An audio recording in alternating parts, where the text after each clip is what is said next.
E aí pessoal, tudo certo? Mais um videozinho sobre temas Enem e hoje o assunto é o Estatuto da Criança e do Adolescente, ou seja, criança e a realidade brasileira. Tudo bem? Bora pra vinheta e a gente volta num segundo. Vamos lá!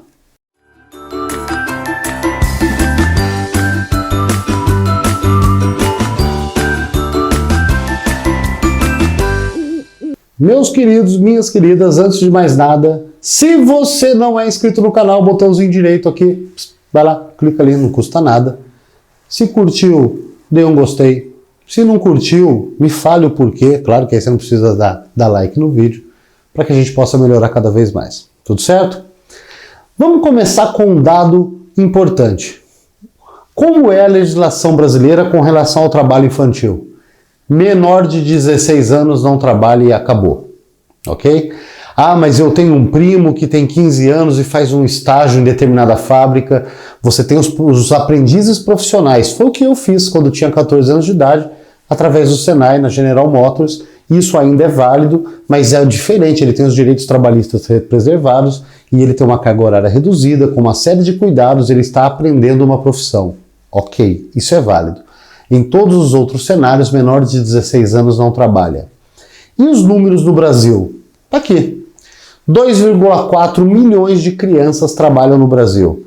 Edson, mas eu vi um dado que parece que é 1,8 milhão. É, e não é. Olha o que acontece. Quando esse dado foi gerado em 2016, de 2,4 milhões, de 2 milhões, se não me engano, ele gerou um susto, mas ele foi respeitado. Em 2018 ele foi revisado. Ele foi derrubado para 1,8 milhões porque eles tiraram dessa conta, o que não faz o menor sentido ao meu ver, as crianças que trabalham para o próprio sustento. É trabalho infantil. Então 1,8 milhões, crianças que trabalham para completar a renda do lar, mas se nós pegarmos o número cheio, as outras crianças que trabalham para o sustento próprio, 2,4 milhões de crianças trabalham. Ok? Lembrando que criança se considera aí dos 5 até os 16 anos de idade. Até os 18 anos de idade, mas até os 16 ele não pode trabalhar. Perfeito. Antes de continuar, e eu acho que tem tudo a ver com esse tema, nós precisamos desfazer alguns mitos, ok? O primeiro deles é esse: ninguém morre trabalhando. A sociedade brasileira é muito permissiva com o trabalho infantil. Ele tem uma aura de olha só como essa criança é esforçada. O que acaba sendo muito cômodo, mas ela é permissiva enquanto é criança. Porque quando aquela criança cresce e vira um marginalizado social, não marginal criminal, não confundam as coisas, marginal aquele que vive às margens, e vira um marginal social, trabalhando em subempregos, talvez pegando papelão na rua, o apelo da criança não existe mais, e aí ele é rejeitado. Então é uma atitude até um pouco perversa. Ah, eu trabalho, ninguém morre trabalhando. Às vezes morre. Existem muitas crianças no Brasil que morrem em virtude do trabalho, principalmente nas carvoarias, aqueles trabalhos muito mais pesados. Mas independente de morrer ou não, não é bom para a própria criança e, consequentemente, para a própria sociedade que ela trabalha. Melhor estar trabalhando do que roubando, o que também é um perigo. Existem estudos e estatísticas que dizem que muitas das crianças que estão no mercado de trabalho informal, claro, agora tem uma tendência muito maior a se envolver com o crime. Porque se ela está trabalhando, ela não está na escola. E quando ela se tornar um pouco maior, esse apelo da criança, como eu acabei de dizer, deixa de existir, e essa criança não encontra muita saída, ela acaba já estando na rua ali, se envolvendo com a criminalidade. Então, melhor trabalhar do que roubar, cuidado, pode ser que no futuro ele venha roubar justamente porque estava trabalhando hoje. E o trabalho infantil contribui para a superação da pobreza. Essa é a mentira mais deslavada. Essa não dá para acreditar. Se a criança está trabalhando, ela não está na escola. E se ela não está na escola, você a limitou por toda uma vida, e não só ela, mas os dependentes dela no futuro próximo também. Ela vai estar sempre em subempregos, com uma deficiência intelectual muito grande em relação aos outros da mesma idade. Ela está fadada a viver dentro do círculo de pobreza. Então, por favor, criança trabalhando não é círculo de pobreza sendo rompido, é a perpetuação do círculo de pobreza, é exatamente ao contrário. Muitas vezes são muito cômodas essas três frases, mas nenhuma das três reflete a realidade de fato. Criança não tem que trabalhar, criança tem que se preparar para ser um cidadão consciente dentro da própria sociedade em que ela vive. Ok? Tá, e as consequências? E as consequências do trabalho infantil? A primeira, que é muito óbvia, é a evasão escolar. Criança que está trabalhando, não necessariamente, mas muito provavelmente a criança que não está estudando. E a gente acabou de falar do ciclo vicioso que isso traz. Essa criança vai ser deficitária com relação ao aprendizado, não vai ter uma profissão, vai sempre trabalhar em trabalhos manuais, trabalhos braçais, que são dignos, mas não é o que uma criança espera para o seu futuro. A marginalização social, como acabamos de falar também, falamos agora há pouco, ela se torna um pária, enquanto criança é bonitinho, é um exemplo a ser seguido, e é maldosa também a sociedade. Uma coisa importante também que eu quero pontuar é que somos seletivos, muito seletivos. A criança trabalhando, nossa, olha, tá vendo? Ó? Olha só, tá trabalhando, podia estar fazendo outra coisa. Isso é muito lindo de se ver quando é o pobre. A criança da classe média, você não imagina dessa forma. E a mesma pessoa que elogia aquela criança trabalhando não quer aquilo para o próprio filho. Então é perverso esse raciocínio. Claro que isso tudo, o afastamento da escola, o isolamento do contexto social, muitas vezes com as próprias crianças, a gente sabe, a psicologia explica, a pedagogia também, que o contato de criança com criança é extremamente importante. Esse isolamento causa muitas vezes também problemas psicológicos, atrasos psicológicos. E eu já vi isso acontecer na prática, ok? Problemas físicos, óbvio. Uma criança não tem uma estrutura óssea formada, por exemplo.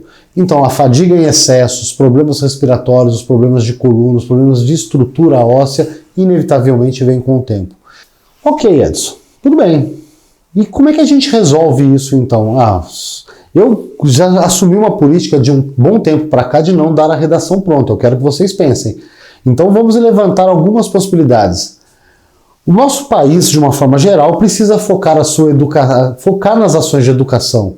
Tirar essa criança daquele ambiente em que está e trazê-la para um ambiente em que ela tem que estar por lei. O ECA, o Estatuto da Criança e do Adolescente, define isso. A criança tem que estar na escola, é obrigação do Estado, não é um favor. E protegê-la socialmente. Como que se pode fazer isso? Primeiro, fomentando o trabalho para essas famílias. Mas, Edson, a gente não vai conseguir formar engenheiro. Tudo bem, a gente está falando de trabalho digno. Eu não estou dizendo para esse cara virar um médico, mas essa família tem que ter condições mínimas de se sustentarem a ponto de que aquela criança possa ir para a escola sem compromisso da comida na mesa.